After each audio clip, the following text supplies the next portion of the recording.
Essa música é forte, hein? Você está perdendo tudo?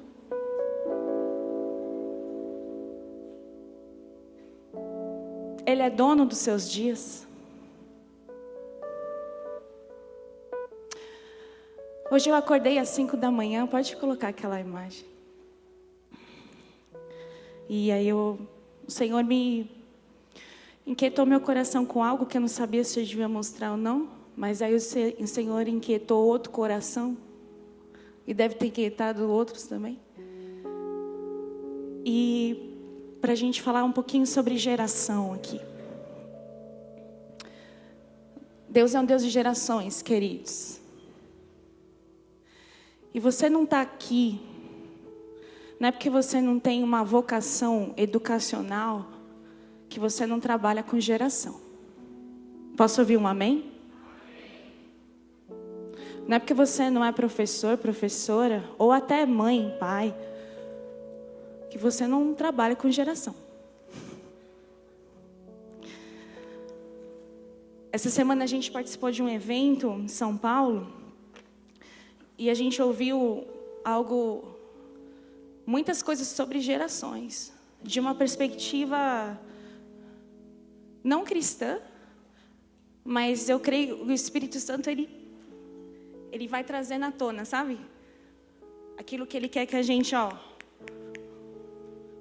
E esse pesquisador é um pesquisador chamado Dado Schneider. Ele pesquisa há 30 anos sobre gerações e o futuro do trabalho. E o foco dele é a geração Z. A geração Z são as pessoas nascidas entre 1998 e 2009. Quem aqui é geração Z? Deixa eu ver. Que legal. Quem aqui nasceu entre 1940 e 1960? Deixa eu ver. Vocês são os baby boomers. Quem aqui nasceu entre 1961 a 1980? Bastante, olha lá, ó. Vocês são a geração X. Quem nasceu entre 1981 e 1997? Nós somos os millennials, geração Y. E Alpha é a partir de 2010. Tem alguém que nasceu a partir de 2010? Deixa eu ver. Já temos aqui geração Alpha. Nós temos aqui 1, 2, 3, 4, 5.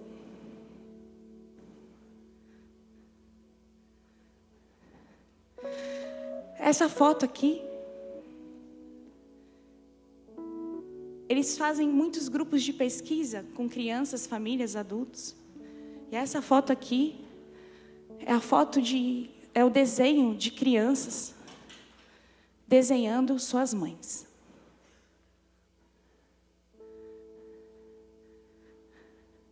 É chocante, né? E a gente estava no auditório de 9.000 pessoas. E quando ele colocou essa foto, ficou... A gente só se olhava, né? Aí eu falei para o Serginho, tira uma foto. E aí, isso me deixou tão... Meu coração, sabe? Eu falei, será que meu filho me vê assim? Quê? É um desenho. Explicar. E isso que está no olho dela é um celular.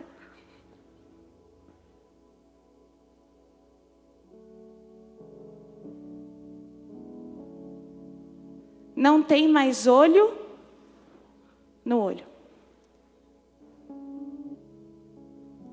Você pode falar, isso não acontece na minha casa. Acontece, gente. Porque isso acontece na minha casa. Porque hoje, quando ele me acordou às 5h30, ele me lembrou e ele já falou. E ele já falou tudo para mim. Isso aqui não pode mais, isso aqui você precisa tirar, isso aqui. E aí eu só fui, tá bom. Porque a gente está hiperconectado. Que a gente não consegue mais ficar sem o negócio na nossa mão. Tem gente com o negócio na mão agora. Fazendo não sei o quê. E esse cara era engraçado que ele ficava toda hora fazendo assim. Alô, ei, olha para mim. Vem. Porque a gente está se distraindo. E agora eu quero ver os corajosos aqui. Quem aqui esse ano se sentiu sozinho, além do normal? Eu já estou com a minha mão levantada. Levante bem alto a sua mão. Olha para o lado. Olha para trás.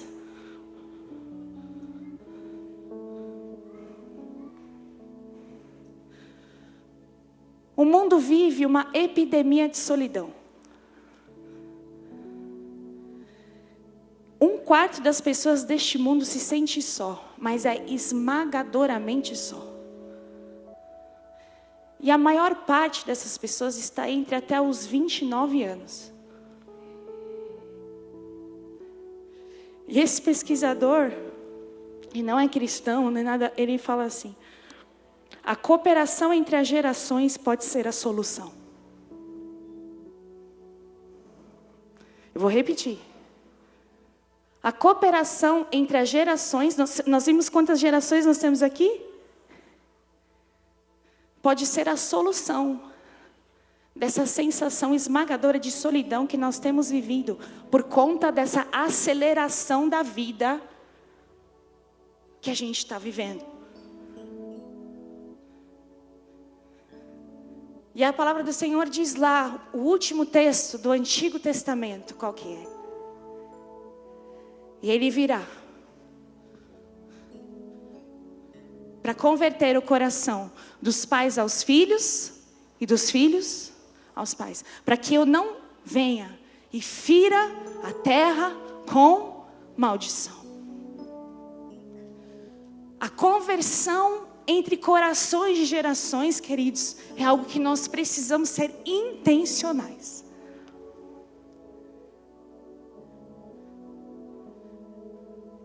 E passa por olhar no olho e parar de ir. Bota a tua mão na frente do seu olho, faz assim. Engraçado, agora eu me lembrei do texto da trave. Acho que Jesus já estava profetizando. A trave.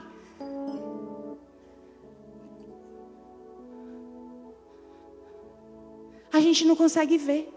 Às vezes a gente está conversando com o nosso marido em casa e está cada um assim, é verdade, eu concordo com você. Não, é verdade, isso aqui. Não, eu não concordo, acho que você está totalmente errado. Você está prestando atenção? Não dá. Porque não dá. O cérebro não consegue, deixa eu te contar, não é só os homens que não conseguem fazer duas coisas. Não consegue prestar atenção. Não tem mais olho no olho. Porque o olhar comunica. O olhar comunica. Olha no olho do seu irmão aí, olha no olho. O olho vai te dizer alguma coisa. O olhar vai comunicar uma coisa que a boca não vai falar. Que a mão não vai escrever. Mas que no olho, a gente sabe.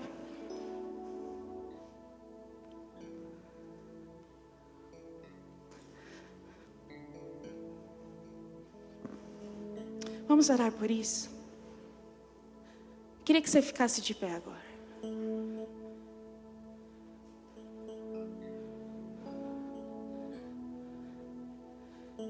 Procure alguém que não é da sua geração.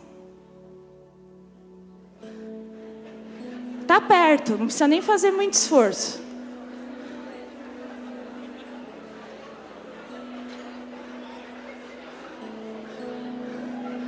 Pode ser um estranho, não tem problema se for estranho. Um estranho conhecido.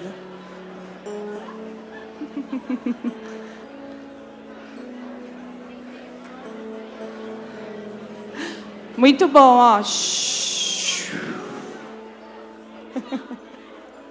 E agora,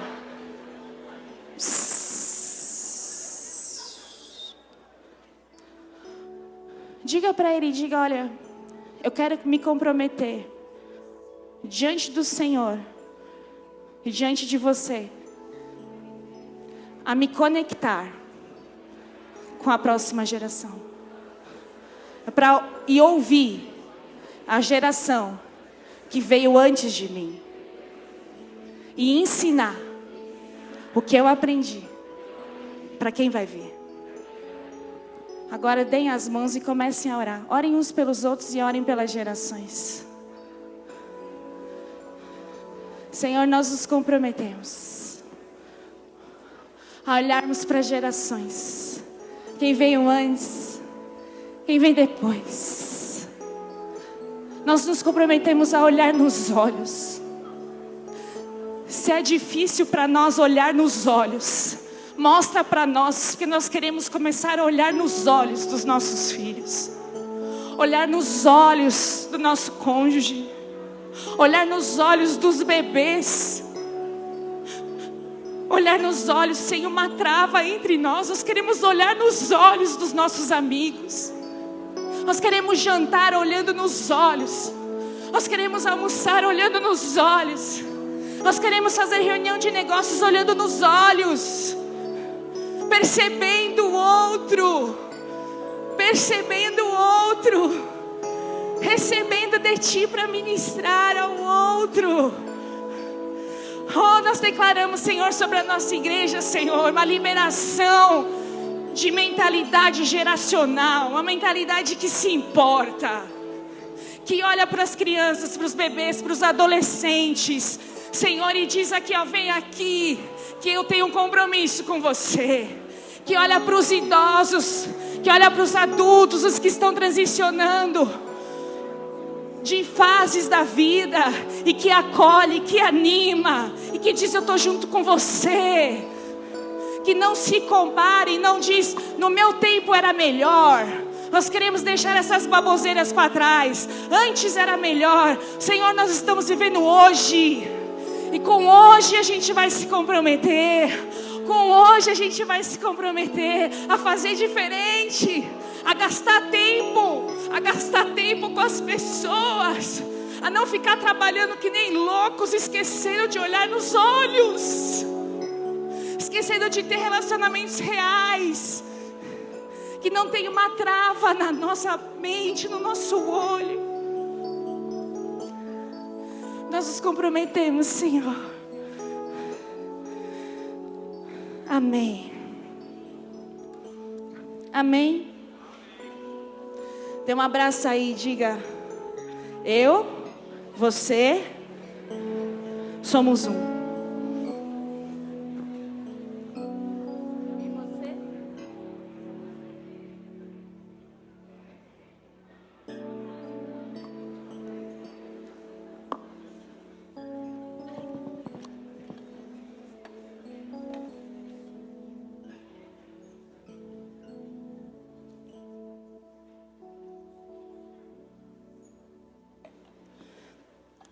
Isso aí, o Espírito Santo já atrapalhou tudo, né? Quem gosta de fazer essas coisas. Já foi, coloquei. Vamos lá. Hoje eu queria falar com vocês, tem tudo a ver com isso, mas perdão, sou eu que estou aqui, desculpa. Eu sou millennial, gente. Falam que os millennials velhos, os que estão chegando perto dos 40, não sabem interagir muito bem com essas tecnologias, entendeu? Eu não aceitei isso na minha vida, mas às vezes é verdade. Processo, propósito e postura. Vamos repetir? Processo, propósito, postura. Mais uma vez? Processo, propósito, postura. O que você vai fazer no céu? Eu já imagino os balõezinhos. Alguns devem imaginar que a gente vai ficar flutuando, né? O que a gente vai fazer no céu?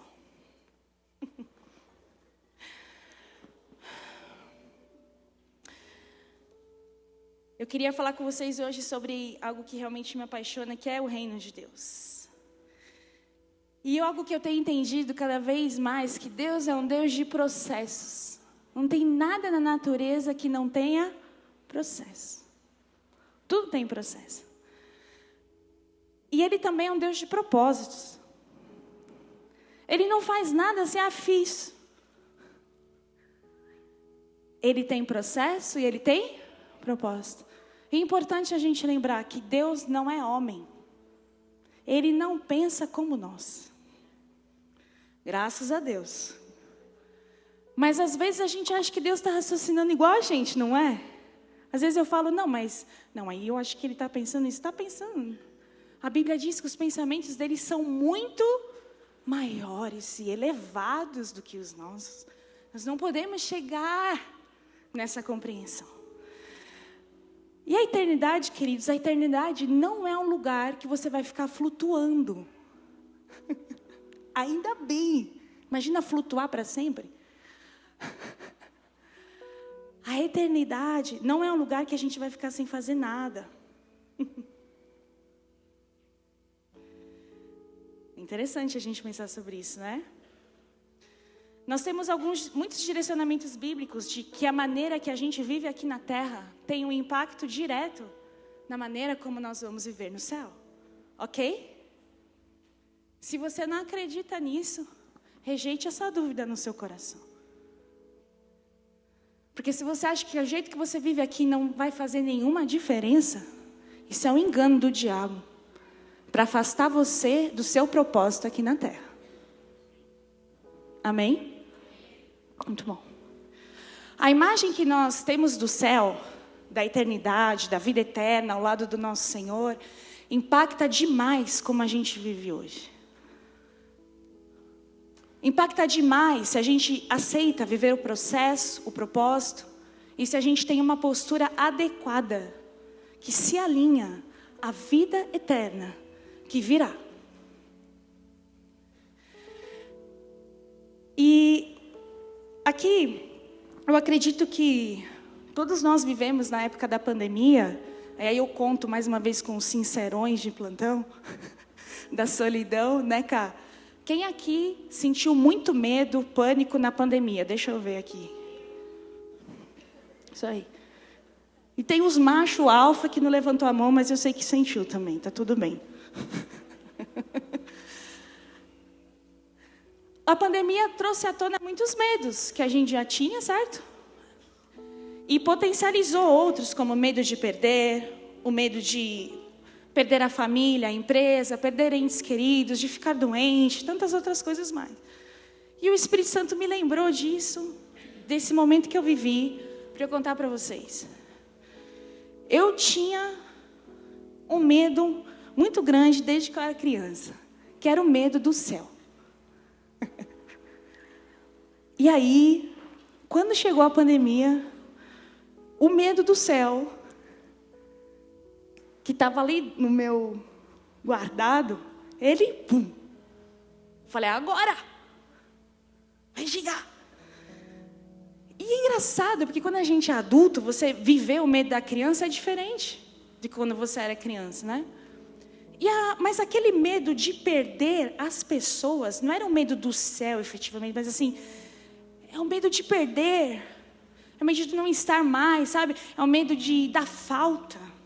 Sabe? É o medo do, tá bom, e aí a gente vai para lá, mas como que vai ser? E eu não entendia, sabe? Eu ficava com medo de perder meus pais, os meus irmãos. Quando eu era criança eu pensava muito nisso. Era um medo que realmente me paralisava. Só que aí na pandemia eu comecei a ter esse medo em relação aos meus filhos. Aí foi muito pior.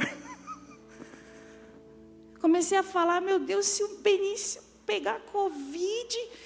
E o Matias, gente, só que assim, foi muito difícil, né?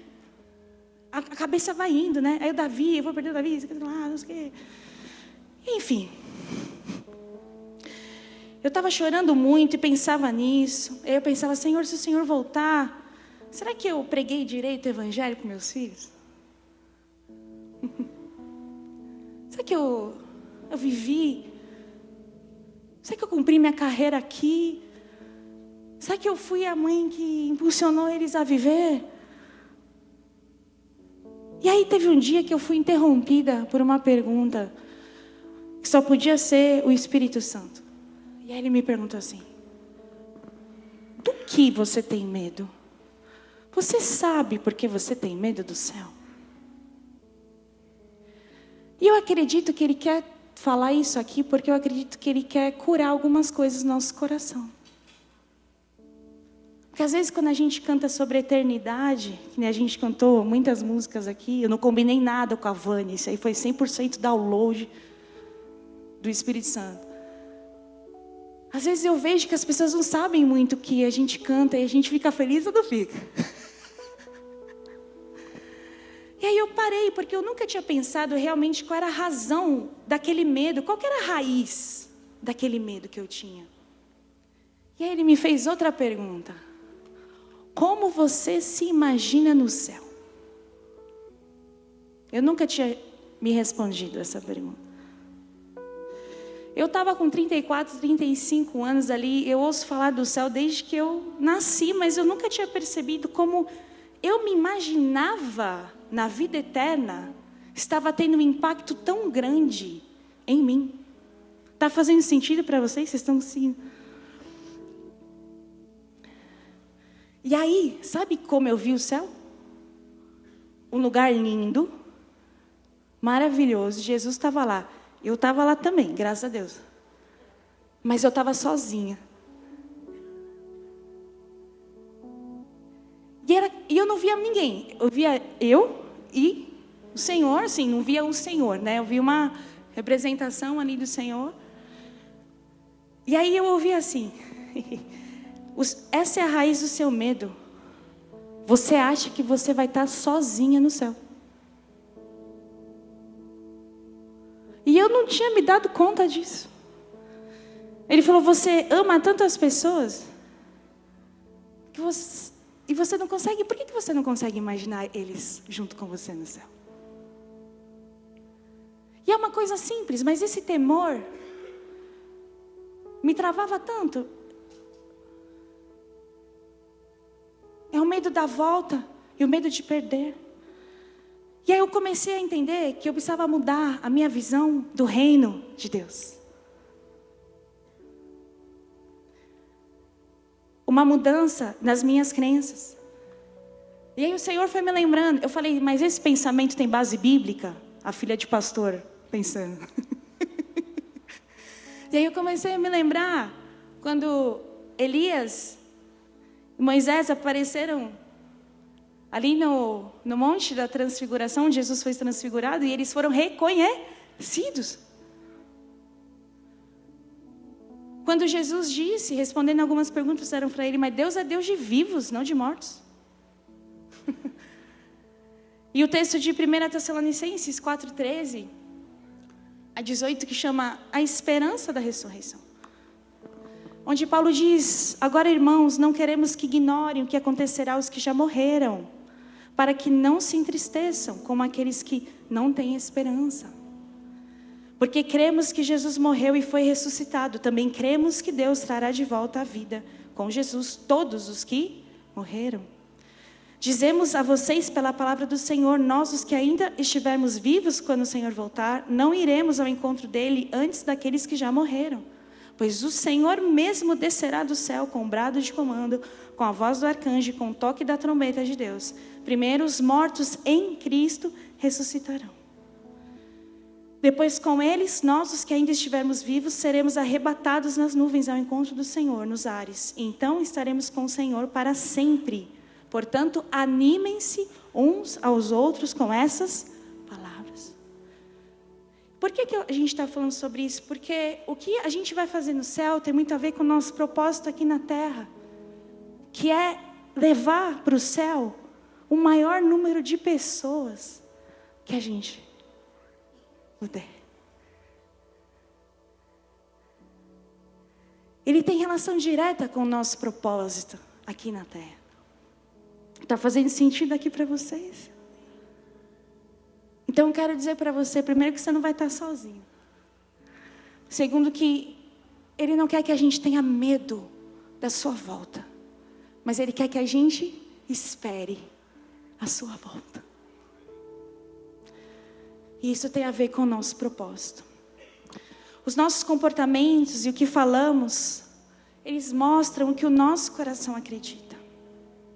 Ali, o meu medo, ele era maior do que a verdade revelada da palavra. E por que eu coloquei verdade revelada? Porque a Bíblia está ali. A questão é que às vezes nós não temos a revelação. E isso às vezes dá demora, porque às vezes nós somos preguiçosos, queridos, em buscar a revelação. Somos preguiçosos às vezes em sentar em mesas que vão nos ajudar a ter revelação. Nós preferimos as mesas do oba-oba. Nós preferimos as mesas do... Vamos falar sobre coisas fúteis. E está tudo bem a gente se divertir. Mas nós precisamos de revelação. Nós precisamos de quarto secreto. Nós precisamos aprender. Nós precisamos reciclar o nosso conhecimento e parar de ler a Bíblia através de vídeos enviados pelo WhatsApp. Ok, queridos? Faltava revelação para mim, faltava discernimento da raiz daquele medo. Muitas vezes as nossas palavras, nossas expectativas sobre as pessoas são projeções que estamos fazendo daquilo que faltou para nós. Nós precisamos que o Espírito Santo mostre o nosso coração e nos revele o real estado do nosso coração. E o coração, queridos, é responsabilidade sua e minha. Diga assim: o meu coração é minha responsabilidade. Sabe a oração, Senhor, abre o meu coração? A oração é: eu abro o meu coração. Ok. Eu abro o meu coração. Quando você assiste algo no seu celular, você está abrindo o seu? Através de uma janela, que são os seus olhos. Quando você senta em determinadas conversas e você se alimenta daquilo e conversa daquilo, quais são as janelas?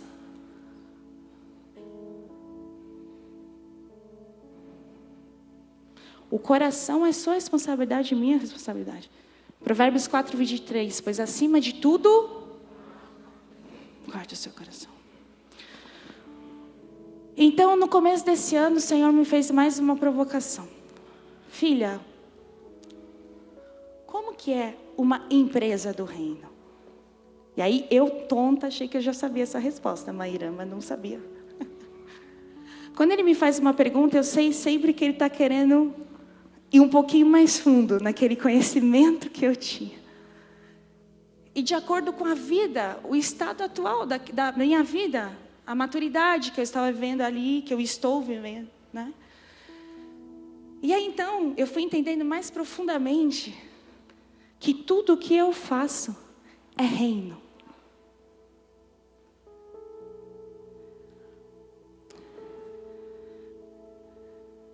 Jesus disse: vocês são o sal da terra, mas se o sal perder o seu sabor, como restaurá-lo? Não servirá para, exceto para ser jogado fora e pisado pelos homens. E aí, a gente está salgando? Ou a gente está sendo... Eu sou ruim de tempero, mas um temperinho aí que não... Porque o sal, ele muda drasticamente uma comida, certo? Drasticamente. Tudo que eu faço é reino. Queridos, não existe uma vida secular, uma vida na igreja. Um trabalho na igreja, um trabalho em casa e um trabalho na minha empresa. Não. Existe vida. Não existe vida no trabalho, vida na igreja. Existe vida. E o que é trabalho aqui? Trabalho é tudo que nós fazemos para o Senhor. Se você lava a louça, quer dizer que isso é trabalho. Quando a gente arruma a cama, é trabalho. Quando a gente cuida bem daquilo que a gente tem, é mordomo do que a gente tem, isso é trabalho.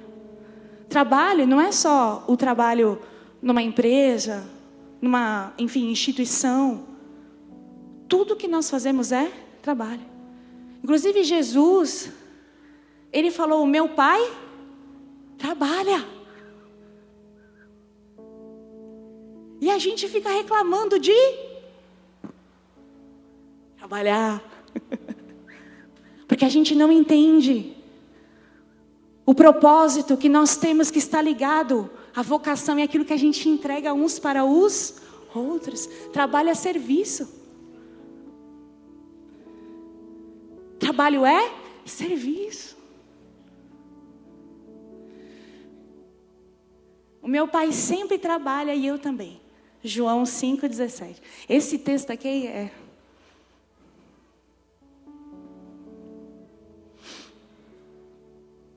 O trabalho com a perspectiva correta bíblica nos dá a postura do reino. Então, adianta eu estar trabalhando lá na minha casa, arrumando o guarda-roupa dos meus filhos pela 1000ª vez, que o pessoal não consegue pegar a primeira camiseta da pilha, pega a última e faz... Eles estão aprimorando o processo da dobradura.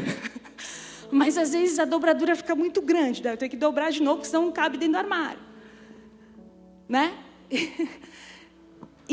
Ontem eu fiquei 1h30 fazendo isso. É aquele momento que você fala, não acredito que eu passei 1h30 do meu sábado arrumando guarda-roupa. Mas eu estava ali, e aí o Senhor me lembrou. Lembra da motivação? Lembra do aprendizado. Lembra de estar ali e colocar até o seu coração naquilo. Se é uma atitude de serviço, é trabalho, queridos. Tem o mesmo valor de eu estar aqui. Tem o mesmo valor. Tem o mesmo valor de eu estar naquele evento. E ter que, como profissional, me posicionar. Tem o mesmo valor. Eu dobrar as camisetas dos meus filhos, as cuequinhas. E as meias, que não tem par. E o Matias, que gosta de trocar os pares das meias, para dificultar o meu trabalho. Tem o mesmo valor. Efésios 2,10 diz, pois nós somos obra-prima de Deus, criados em Cristo Jesus, a fim de realizar as boas obras, que Ele de antemão planejou para nós. E aqui a gente volta lá na geração. Já cresceu. Atenção aos pais de filhos adultos. Teu filho precisa de você. Não é porque cresceu que não precisa mais. Gera uma lacuna, um fosso. E o pai deixa para lá. Mas a responsabilidade é maior de quem? Do pai, da mãe ou dos filhos? Nesse sentido, eu creio que é dos pais. De iniciar um contato.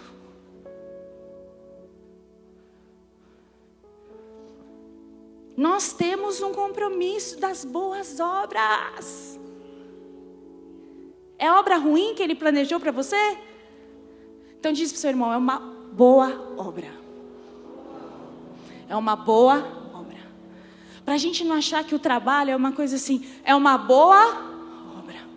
E quando a gente arrumar nossa perspectiva, a gente vai fazer feliz. Porque é uma boa obra. Amém? Amém. Então o que significa ter uma postura do reino de Deus? Uma postura. Arruma a postura aí, minha mãe fala muito isso para mim. Arruma a postura, Gabriela. Senta direito. Alinha na cabeça, que ela fala aqui para alinhar a cabeça. Para a gente ficar com uma boa postura, porque uma boa postura, o que faz? Ele evita, não é? Nós temos problemas. Ficou certo? É uma boa postura. Postura que a gente está falando de uma postura espiritual, ética. Uma postura pura. Uma postura missionária. Uma postura servidora.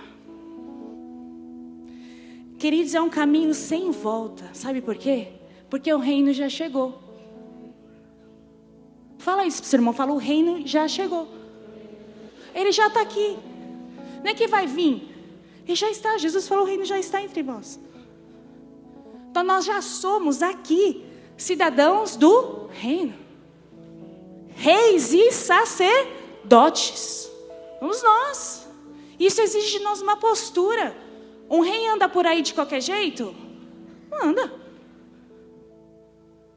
Eu tenho uma postura, eu tenho um valor. Uma postura ética, uma postura pura.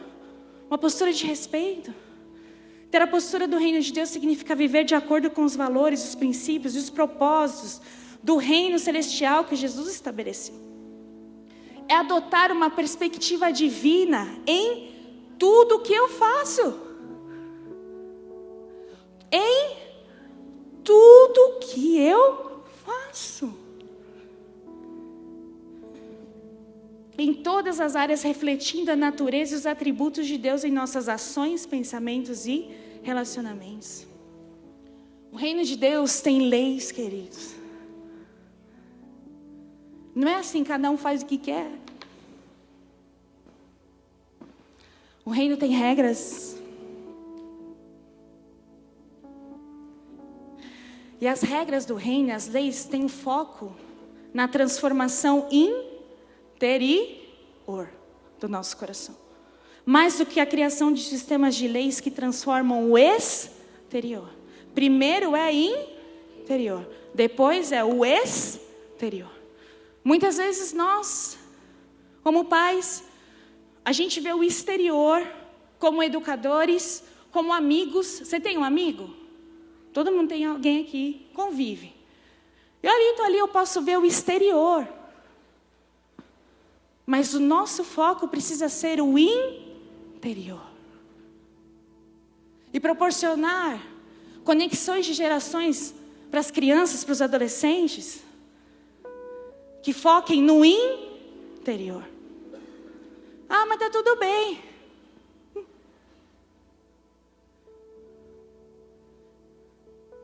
No interior. E você também.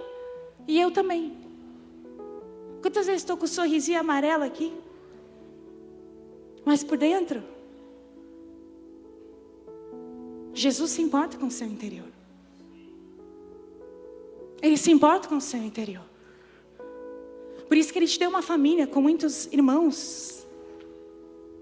Mas se eu não der o passo de falar com a minha irmã, amém, queridos? O reino de Deus, não é que ele é diferente, ele é o oposto. Os negócios no reino de Deus são opostos. Quem perde é quem ganha. Vai falar isso aí, pum. Quem dá, recebe. Eita. É oposto. Quem morre, vive. Isso é a lei do reino. Quem renuncia a tudo o que tem, receberá 100 vezes mais, com perseguições. Mas renuncia a tudo, por Ele que eu estou gastando a minha vida. Perdendo tudo. Aí a gente às vezes tem medo desse perder tudo. Mas você lembra da boa obra? Você foi feito para boa obra. Às vezes a gente está apegado com umas coisas que a gente acha que é a boa obra. Mas não é a boa obra. Está fazendo sentido?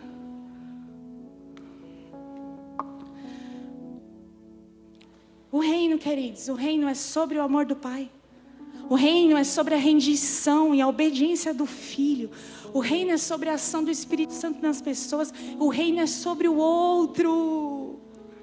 O reino não é um lugar de solidão. No reino não é para a gente se sentir só. No reino não é para a gente se sentir parte dessa pesquisa, onde as pessoas se sentem sós. E eu falei, Senhor, tem alguma coisa errada aqui no meu coração, porque eu estou me sentindo assim. Não vou jogar isso para o meu marido, para os meus pais. Eu vou olhar para mim. Porque eu tenho responsabilidade nesse reino. O problema às vezes é que a gente quer o reino de Deus para nós, mas a gente não quer para o outro. A gente quer misericórdia para nós, mas não quer misericórdia para o outro. Não funciona assim. Jesus disse lá em Mateus 7,12, chama a regra de ouro. Está escrito na Bíblia, não é outro filósofo. Foi Jesus que falou. Em todas as coisas façam aos outros o que vocês desejam que lhes façam. Porque essa é a essência de tudo que ensinarei os profetas. Deixa eu falar, quem aqui gosta quando tem alguém falando mal de você? Quase que foi uma pegadinha. Não. Quem aqui gosta de ser traído? Quem aqui gosta de ser maldito? Maldito, ok? Mal falado. Então, gostam quando você faz isso? Gostam? Quem é que gosta que inventem mentiras sobre você? Quem é que gosta de estar sofrendo e ninguém te ligar? Jesus disse assim: antes de deixar a oferta no altar, se você sabe que o seu irmão tem algo contra você, vá e acerte, antes de trazer a oferta. Não é se você tem algo contra o seu irmão, você vê. É se você sabe que o teu irmão tem algo contra você. Por quê? Porque ele quer que a gente se conecte. Ele não quer que haja abismos entre nós. Ele não quer que um olhar truncado ali no meio vire um problema. E a gente deixa virar um problema, não deixa? A gente deixa virar. O reino precisa de uma mudança de mentalidade. Empresas do reino, famílias do reino, lideranças do reino, funcionários do reino. Porque quando você rouba a hora do seu patrão, você está roubando do Senhor, Paulo falou.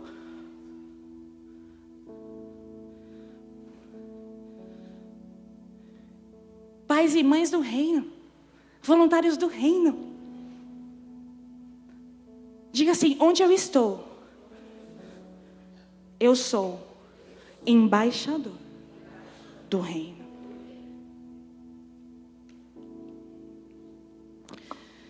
E tem uma canção que eu ouvi, é uma canção do Morada que eu recomendo muito para vocês, chama Postura do Reino.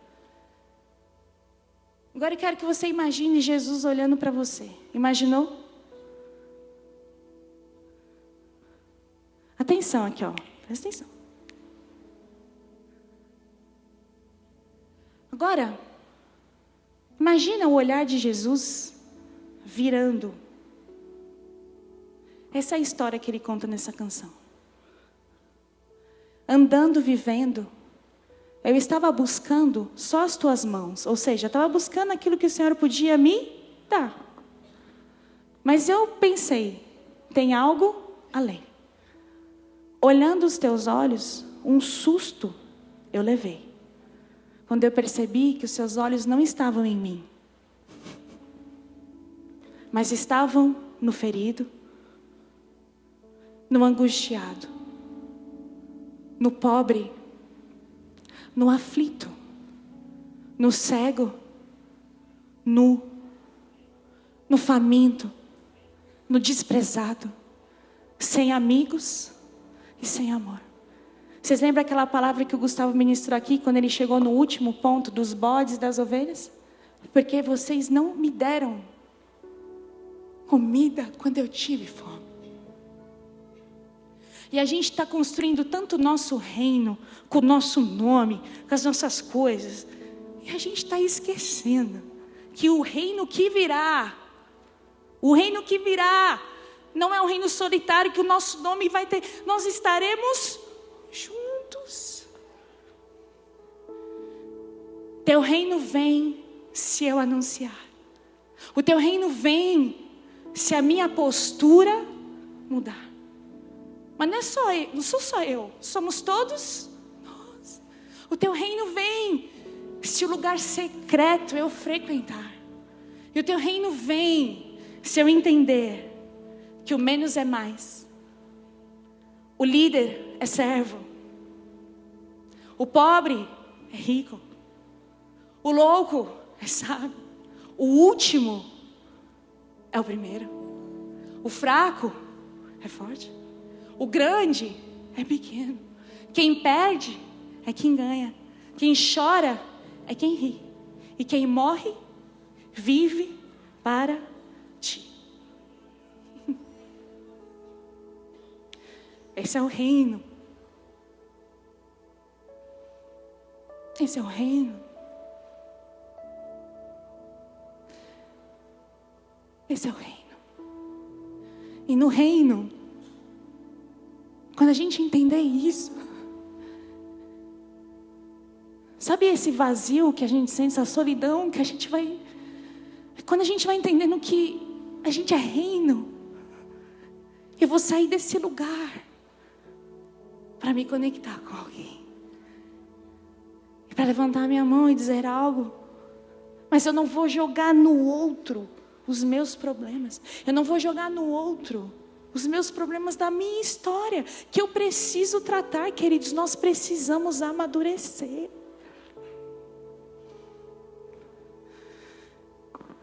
Eu vou entender do reino. E o pastor Paulo Borges tem essa frase: a mesa não celebra o poder de quem tem o direito religioso de comer. A mesa celebra a autoridade de quem tem a responsabilidade de repartir. No dia antes dele ser Jesus crucificado, a última ceia, lembra? E aí ele vai lavar os pés. Ele tira a sua túnica. Ele faz um ato. Ele se humilha. O rei dos reis. E ele lava os pés sujos deles. Porque a autoridade veio daquela comunhão que ele tinha. Mas a autoridade da mesa é eu agora, eu e você. Nós temos o pão na nossa mão para a gente repartir. Não é para a gente ser satisfeito. Não é para a gente ficar construindo torre de Babel. Cada um construindo a sua. É para a gente repartir o pão. Essa autoridade da mesa. O maior é aquele que serve. E então perguntaram a Jesus: quem é o maior no reino dos céus? Eu acho que eles estavam tentando descobrir que era algum deles, você não acha? Quando chegar lá, vai ser eu. Vai ser eu, Pedro, João, o Tiago. E aí Jesus, imagina a cena, Jesus pega uma criança.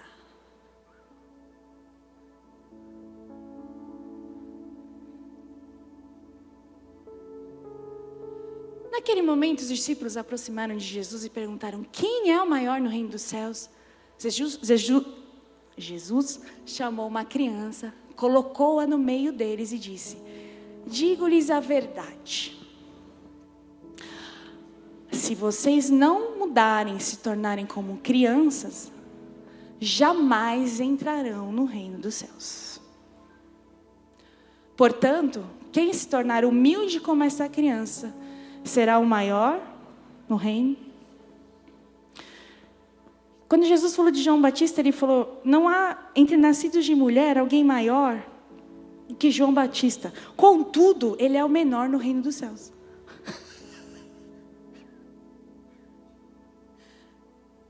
Não é louco isso? A gente aqui buscando fazer e... como uma criança. Jesus inverte a ordem de valores do mundo, mostrando que a grandeza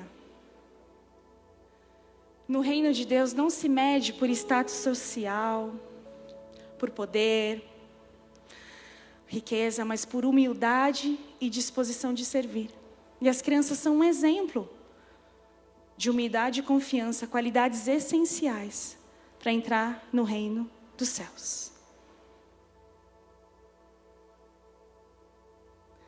Tudo que a gente vai fazer nessa terra, queridos, ecoará no céu. Não adianta a gente pedir que Jesus volte porque está difícil. Isso é um pedido muito egoísta. Essa não é a postura. Porque é uma postura fácil. Jesus, volta logo, que está muito difícil. Mas a gente pode falar, Senhor, para o teu reino vir, qual é a postura que eu tenho que ter? Essas pessoas estão fazendo toda essa loucura, e às vezes nós também que estamos fazendo muitas loucuras. Qual a postura que nós temos que ter? E tem uma parábola lá em Mateus 22, já indo aqui para o final, que Jesus contou uma parábola que o reino dos céus seria como a história de um rei que preparou um grande banquete de casamento. Porque vai ter, né? Serão as bodas do cordeiro, do noivo e da noiva. Quem é a noiva? Tá bom. E nesse convite, o rei mandou os servos para chamar as pessoas. E as pessoas se recusaram a vir, os convidados. Aí ele chamou outras pessoas, outros servos, para ir chamar de novo. As pessoas se recusaram a ir. E aí, ele falou assim, então, olha lá, os convidados não lhe deram atenção, foram embora. Um para a sua fazenda, outro para os seus negócios. Mas eu não quero participar.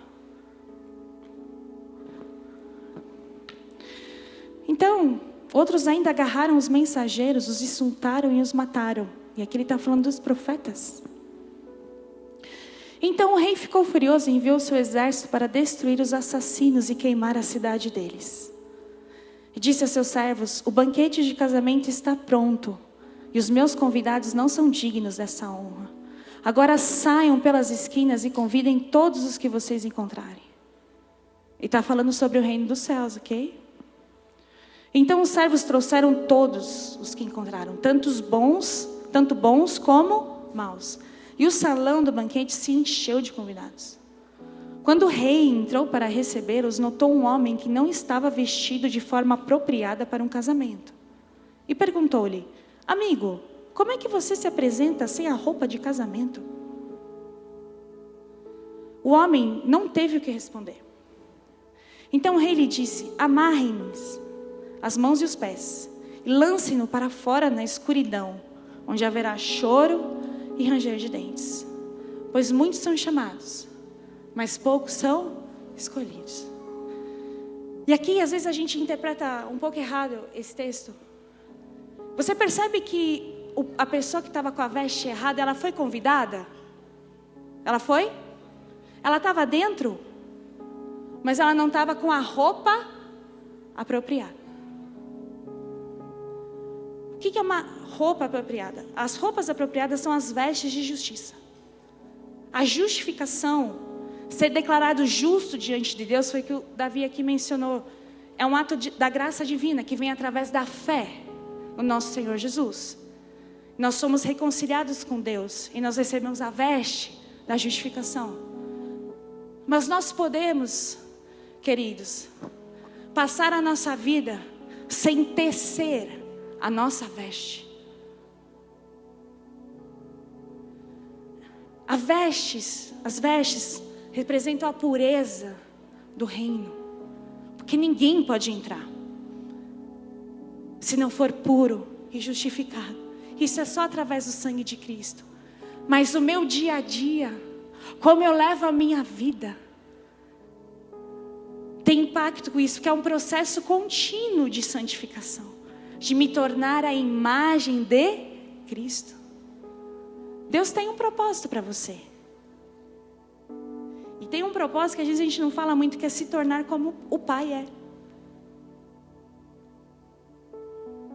São os estágios de maturidade. Filhinhos, jovens, pais. Onde você está? E aqui, né? Todos foram convidados, mas nem todos responderam adequadamente.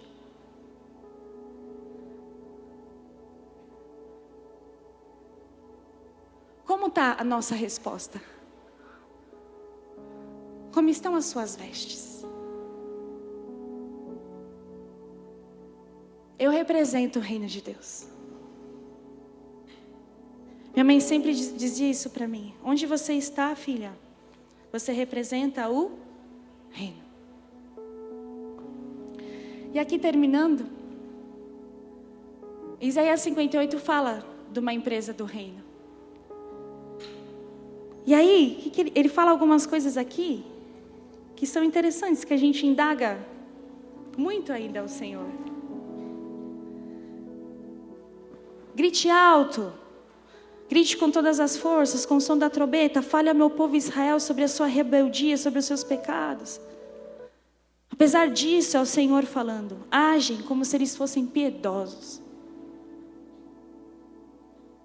Às vezes nós temos agido assim, a gente age assim, a gente vem ao templo, parece ter prazer em aprender a respeito. Dizem, jejuamos diante de ti, porque o Senhor não presta atenção. Nós os humilhamos e tu nem reparas. Às vezes a gente fica falando essas coisas bestas para Deus, né? Não está me vendo. Deus está falando aqui. É porque vocês jejuam para satisfazer a si mesmos. Ele está falando sobre os desejos do nosso coração, que são para satisfazer a nós mesmos. Enquanto isso, oprimem seus empregados. Opa! Do que adianta jejuar se continuar a brigar e discutir? Com esse tipo de jejum não ouvirei suas orações. Vocês se humilham ao cumprir os rituais. Curvam a cabeça como um junco ao vento. Vestem-se de pano e de saco e cobrem-se de cinzas. É isso que chamam de jejum? Acham mesmo que isso agradará ao Senhor? Ele está falando aqui de uma atitude externa. Está todo mundo vendo. Estou postando minha santidade. Esse é o tipo de jejum que eu desejo, ó. Esse aqui. Soltem os que foram presos injustamente. Aliviem as cargas de seus empregados, libertem os oprimidos, removam as correntes que prendem as pessoas, inclusive as correntes que nós colocamos nos outros, com a nossa opressão, para as pessoas serem como a gente quer que elas sejam. Isso é uma... Se não for assim, não serve. Então, beleza. Jesus não faz isso com a gente, glória a Deus. Mas a gente faz com o outro. Repartam o seu alimento com os famintos, ofereçam abrigo aos que não têm casa, deem roupas aos que precisam, não se escondam dos que carecem de ajuda, não se escondam. Então a sua luz virá como o amanhecer. Oi. Olha que coisa boa, quando a gente faz a boa obra, a luz vem como o amanhecer. E as suas feridas sararão num instante, quando a gente olha para o outro. É tremendo isso, queridos. Sua justiça os conduzirá adiante, e a glória do Senhor os protegerá na retaguarda. Ou seja, vai. Então vocês clamarão e o Senhor responderá. Aqui estou, Ele dirá. Removam o jugo pesado de opressão, parem de fazer acusações, espalhar boatos maldosos. Isso para por divulgar coisa no celular que você nem sabe de onde veio. Isso é postura do reino. Eu não estou brava, como diz meu irmão, eu estou convicta.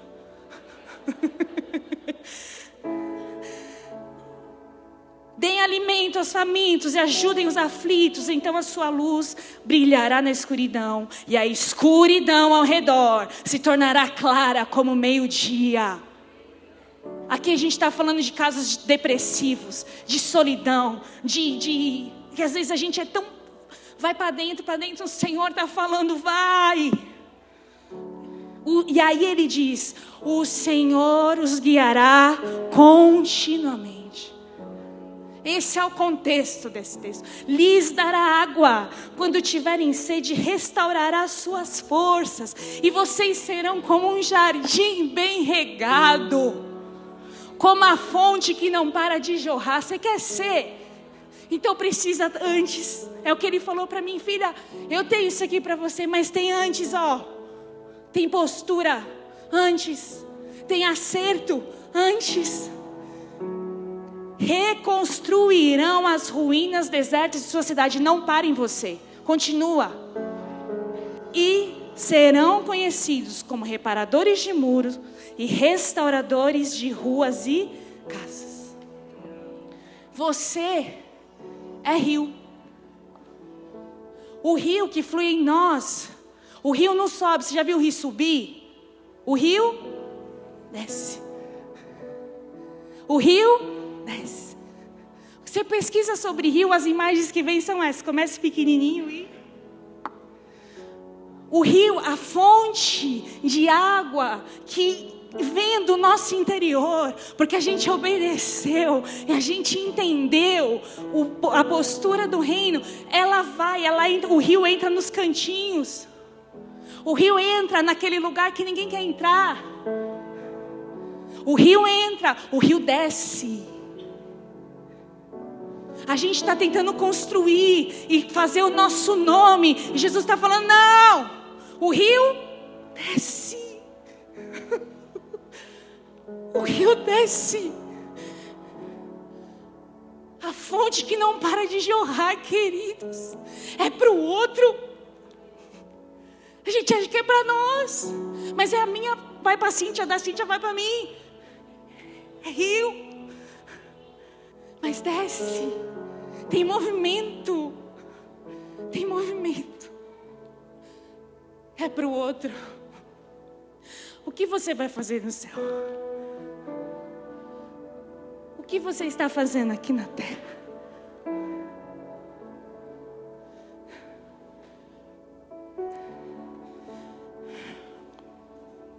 Obrigada, Jesus. Obrigada pelo teu chamado. Obrigada porque o Senhor me chamou para viver uma vida de compromisso.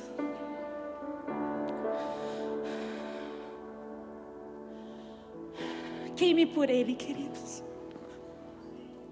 Queime por Ele. Faça negócios com o reino. Trate seus colaboradores como reino. Seja um colaborador do reino. Ame seus filhos, o reino. Lidere no seu ministério como reino, servindo muito mais do que te pedirem, mas muito mais, porque Ele deu tudo. Pare de achar que você não tem talento para fazer alguma coisa. Tem tanta gente precisando de você. A gente às vezes é só o espectador. Levanta. Levanta.